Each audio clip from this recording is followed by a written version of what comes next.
Sumampa na si Sara Geronimo bilang pinakabagong fashion model mula sa showbiz. Nagbigay-pugay din siya sa tagumpay ngayon ni Charis Pempenco. Ang mga eksena sa pagpapatrol ni Mar Dumawal. Kakaibang Sara ang nakita sa dinagsa niyang launch bilang fashion endorser sa ice skating rink ng Mall of Asia. Sa gitna ng summer, nagpalamig sina Sara at mga nagagandaang modelo at skater sa saliw ng kantang Umbrella.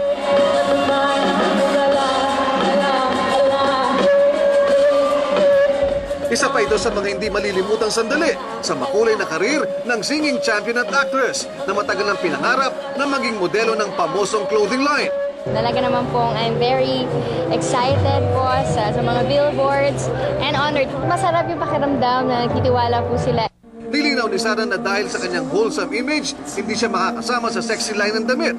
In terms po dun sa wardrobe, hindi po. At wala rin naman po akong K. Makikita niyo naman, wala naman pong makikita dyan. Very wholesome. It's very her. Tagal na namin siya inaawitan, so I'm so glad na pumayag din siya.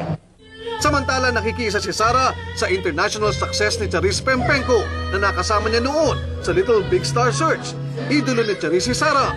Siya nga idol ko eh. Alam niyo yun, napakagaling ng batang yan. Go Charis! We're very proud of you talaga naman. Sinasabi ko po sa kanya, ayun, wag lalaki yung ulo niya. Kasi alam ko na talagang sisikat po yung bata kasi sobrang galing po talaga kahit na hindi po siya yung nanalo.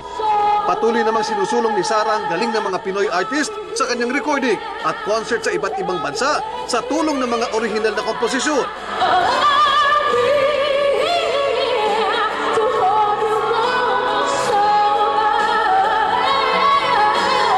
At kung meron man siyang napatunayan kagabi, bilang ganap na modelo ng kagandahan, hindi na siya ang batang pop princess, siya na ang pop queen ng kanyang henerasyon. Mario Dumawal, Patrol ng Pilipino. Sa pagbabalik ng TV Patrol